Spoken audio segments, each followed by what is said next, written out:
जी, इसकी शुरुआत ऐसे हुई कि मेरा एक यूट्यूबर हूँ मैं। मेरा एक चैनल है क्राइम से सेफ, तो मैं उसका शूट वगैरह करती हूँ। तो उसके लिए इसको मैंने बुलाया था मेकअप आर्टिस्ट के लिए। और मेरी मुंबई से भी काफ़ी टीम गई थी, डायरेक्टर वगैरह, फोटोग्राफर वगैरह, जो कैमरामैन वगैरह सब लोग गए थे, आर्टिस्ट भी गए थे यहाँ से। तो क्योंकि लॉकडाउन का समय था, बाहर हम शूट कर नहीं सकते थे, तो मैंने सोचा कि घर में ही क्यों ना, जितना, क्योंकि क्राइम की स्टोरी ऑलमोस्ट अंदर ही निकलती हैं, बाहर की कम होती हैं, या फिर एकदम जंगल की स्टोरी होंगी। तो उसमें मैंने इसको बुलाया था। और जैसे जैसे हम मतलब शूट चलता रहा, मेरे 20-22 दिन का शूट था, उसमें ये भी मेरे साथ ही थी और भी थे, तो सब लोग तो चले गए। इसका व्यवहार इतना अच्छा रहा कि मेरी मम्मी ने भी इसको पसंद किया। और जैसे जाने लगी तो मैं इसको छोड़ने के लिए अपनी गाड़ी से फतेहाबाद मैं इसको छोड़ने के लिए गई।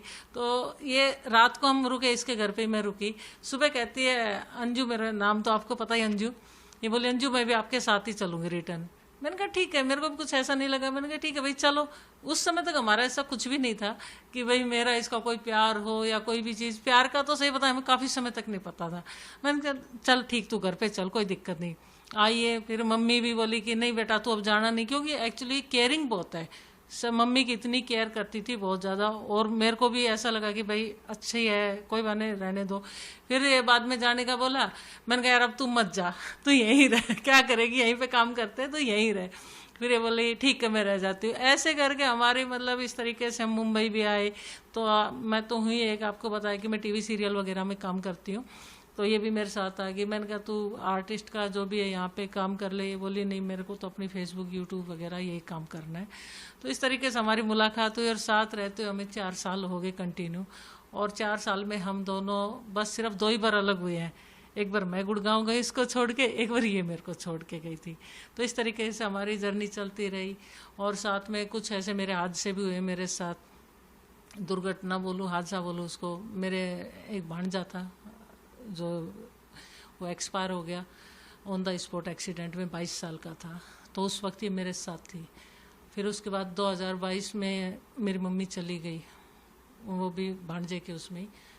तो तब कहते ना, जब दुख में सब साथ छोड़ जाते हैं, उस वक्त ये और इसका भाई दोनों मेरे साथ थे। तो मेरे को लगा कि भाई जिसने मेरा दुख में साथ नहीं छोड़ा, मेरे अपनों ने साथ छोड़ दिया था सबने, क्योंकि कोई भी नहीं दिख रहा था मुझे। तो ये मेरे साथ थी और हर जगह ऐसे खड़ी रही, एक मजबूत पेड़ होता ना, ऐसे मेरे साथ खड़ी रही। देखिए कहते हैं कि कानून में जो हम लोगों की शादी है लीगल नहीं है, कुछ ऐसा बोल रहे हैं और कुछ कह रहे हैं, क्योंकि विदेश में है, यहाँ पे नहीं है। मैंने मेरे वकीलों से बात की थी शादी से पहले कि भाई मेरे को इसको रजिस्टर्ड करवाना है शादी को।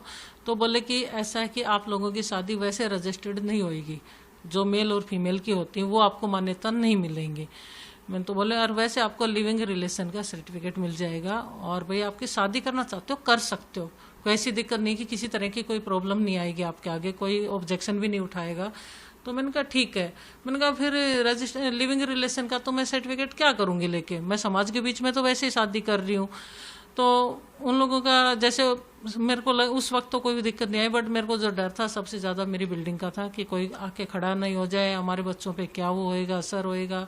और लोग बाग अभी समाज में कुछ बोलते भी हैं कि आप लोगों ने क्या किया है, गंदगी कर दी, मतलब बहुत कुछ आता। फेस टू फेस कोई आके नहीं बोल रहा है। और समाज का तो देखो बोलने वाले के 100 मुँह, और उसमें से अच्छे भी बहुत हैं, कि ये नहीं कि सभी वो बोल रहे हैं, अच्छे भी बहुत बोलते हैं कि जी हम आपके साथ हैं, कोई दिक्कत नहीं, आप बढ़ो, प्यार करना कोई गुनाह नहीं है, इंसान को किसी से भी कभी भी प्यार हो सकता है।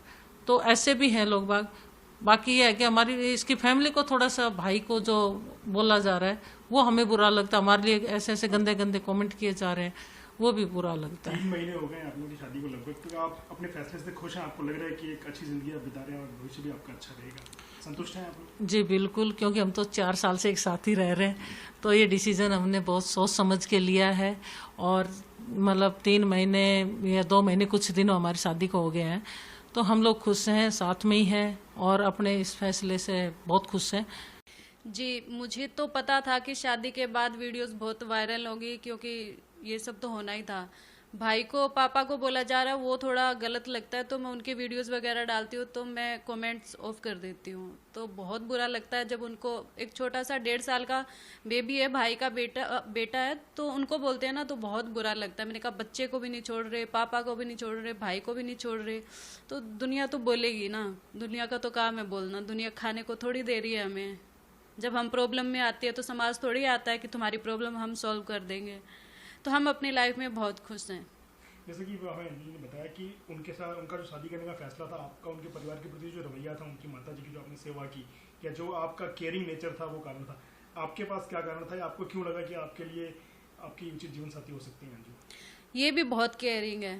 मेरे को बोलने से पहले इनको पता होता है कि मुझे क्या चाहिए, वो ऑलरेडी ला के रखते हैं मेरे लिए, तो मेरे को अच्छे लगते थे। पिछले 3 महीनों में कोई ऐसा अनुभव जो आपको लगता हो कि कभी आपको लगा हो कि फैसला आपने बहुत बढ़िया लिया, या कहीं कुछ ऐसा लगे कि फैसला गलत हुआ कुछ? नहीं सर, मेरे को कभी भी 1% भी नहीं लगा कि मैंने फैसला गलत लिया है। और बल्कि ये सोचती थी कि बाहर लड़कियों के साथ क्या होता है, कभी ये दिल्ली का केस हुआ था, कभी कहीं कुछ हो रहा है, कभी कहीं कुछ हो रहा है, तो मैंने कहा मैंने बहुत अच्छा फैसला लिया है, मैं इनके साथ बहुत खुश हूँ। जो कानूनी अड़चने हैं, अपने वकीलों से भी सलाह मशवरा किया, हमको बताया इन्होंने, तो ये चीज़ें अब आगे आप किस तरीके से लेके जाएंगे? परिवार को आगे बढ़ाना हो या फिर संबंधों को कानूनी मान्यता देनी हो, तो इन सब चीज़ों के लिए आप किस तरीके से देखते हैं भविष्य में संभावनाएं? जी बिल्कुल, अभी हम सोच रहे हैं थोड़े टाइम बाद, अभी तो शादी को 2 ही महीने हुए हैं, तो आगे चल के सोच रहे हैं कि एक बेबी अडॉप्ट कर लेंगे अनाथ आश्रम से, और बाद में देखेंगे। और बाकी और भी कुछ करना है, वो टाइम बताएगा कैसे क्या होता है। समाज में किसी न किसी स्तर पर विरोध जरूर हुआ होगा, लेकिन परिवारों ने कमोवेश साथ दिया ही है आपका, चाहे इनका परिवार हो या आपका परिवार हो। तो परिवारों ने जो समर्थन दिया है, लीग से हटकर परंपराओं के खिलाफ जाकर के, परिवारों के बारे में क्या कहेंगे, आपका परिवार और अंजू जी का परिवार? जी मैं ये मानती हूँ कि हम बहुत लक्की हैं जो हमें ऐसे परिवार मिले हैं। मेरे घर में है थोड़ा, मम्मी का है, वो अभी भी नहीं मान रहे हैं, लेकिन टाइम्स के अनुसार वो मान जाएंगे, क्योंकि मैं उनको जानती हूँ, वो दिल के बहुत सॉफ्ट हैं। तो एक माँ है तो चाहेगी ना अपनी बेटी को, तो वो मान जाएंगे धीरे धीरे, मुझे पक्का भरोसा है उन पे। आप लोगों का जो पहला परिचय हुआ था, कहीं ना कहीं आपके प्रोफेशन के चलते हुआ था, काम भी कहीं ना कहीं आप लोगों का एक साथ ही है, तो आने वाले दिनों में काम में जुगलबंदी कितनी मदद करेगी आपकी? जी ये एक आर्टिस्ट है, टीवी सीरियल वगैरह करते हैं, और मैं मेकअप आर्टिस्ट थी। मैंने हरियाणा में 10 साल काम किया, मैंने अच्छा काम किया था उधर, और जब से इनके इधर शूट पे आई तो उसके बाद उन्होंने मेरा काम छुड़वा दिया, बोली मैं कर रही हूँ ना, तेरे को कुछ करने की जरूरत नहीं है, तू घर पे बैठ। नमस्कार, मैं हूं मानक गुप्ता। अगर आपको हमारा ये वीडियो पसंद आया हो तो इसे लाइक और शेयर जरूर करें, और हाँ, हमें सब्सक्राइब और फॉलो करना ना भूलें, ताकि आप देश और दुनिया की कोई खबर मिस ना करें। तो जुड़े रहिए हमारे साथ और देखते रहिए News 24।